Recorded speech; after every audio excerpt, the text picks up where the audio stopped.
What's going on? Got a new project upcoming for the channel. It's another garage boombox project. This time we're going to be running a Yamaha 2-channel receiver and 4 Dayton 8-inch with a classic series and some of their point source 3.5s.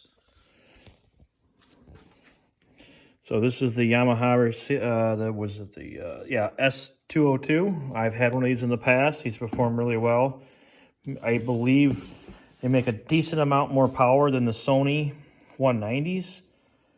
And they're 4 ohm stable. The other ones are only technically 6 ohm stable for the Sony. So brand new. And then I got a box of goodies over here. So we're gonna do a Harley Davison themed box without Harley Davison actual symbols, but it's gonna have like the outlines and kind of have the orange and black colors. Definitely don't want to get copyrighted for copy infringement or something. Start pulling this stuff out one by one, at least some of it. So decided to go with the round Parts Express, yeah, the round Parts Express handles instead of the square ones. And what was it? Yeah, we're gonna try out some the XLR. They're XLR connectors. Got the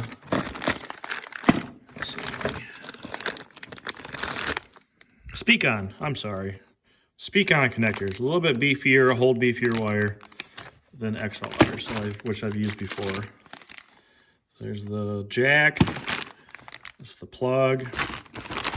Got some heavy-duty rubber feet. Also from Parts Express. 4-pack, 2.5-inch, 1-inch high. Got an 8-pack of the corner protectors. I think the bag of screws I ended up having to open up. I needed a few more 3/4 inch. About 100-pack of the screws. To kind of go with the theme, we got some Flexo.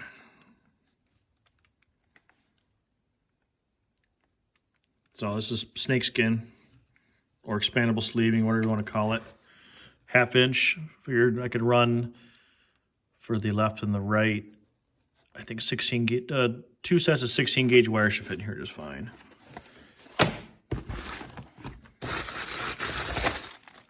And then for the frequency graphs on these 8-inch classic, the 8-inch, this is open, I think. That one's open. For the 8-inch classic woofers,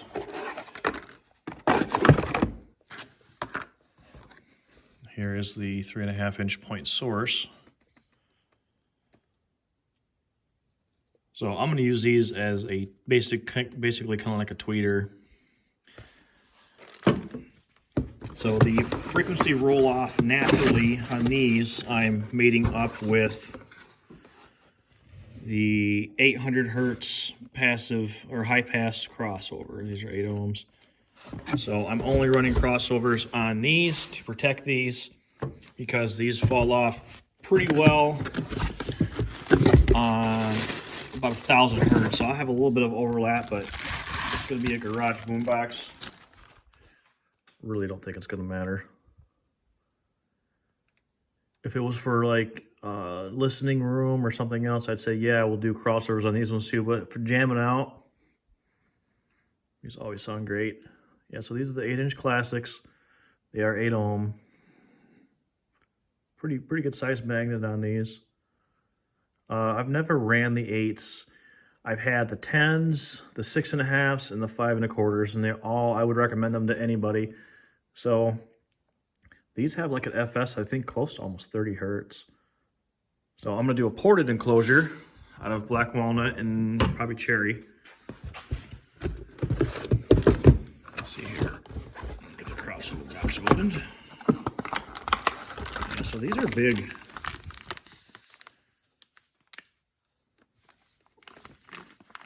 The capacitors are huge on these.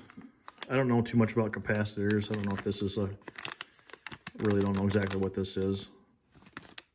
got copper windings on it. That's all about all I know. But yeah, these are the 800 hertz high pass.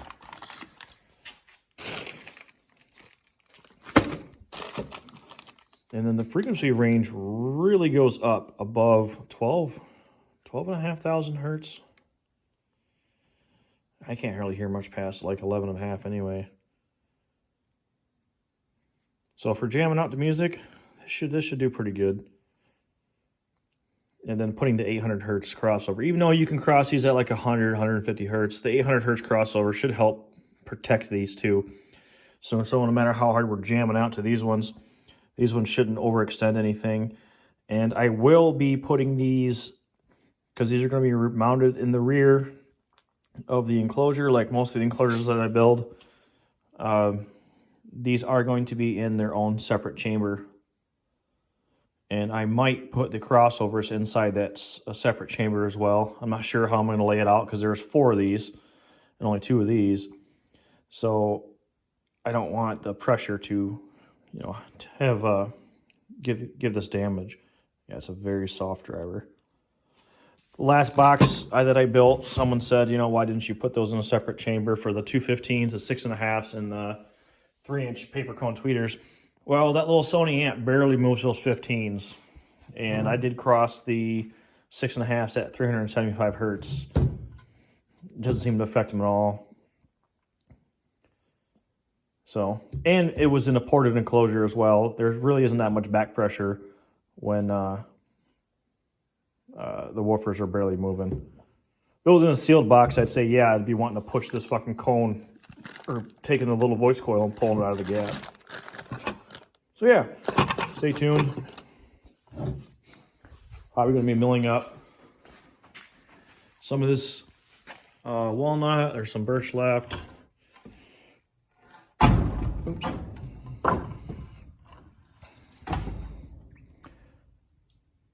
There we go. Yep. There's 2 more slabs of black walnut there. And there's, I don't know, 50 more in the shed. So this should jam out pretty good, having as much power as it's going to have. And these are on sale right now, I think for $179 on partsexpress.com.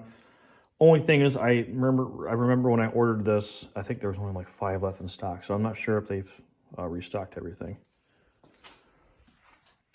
Anywho, guess that'll do it for now. We'll be making a video probably next week once I start machining up some of the enclosure. And I'm probably going to do some free air testing and see how it sounds. If they don't, if I order the wrong shit, hey, you know, it's a learning experience. That's what this channel is all about. I will order different ones and use these for a different application if need to be. But I should be good. So anyway, later guys.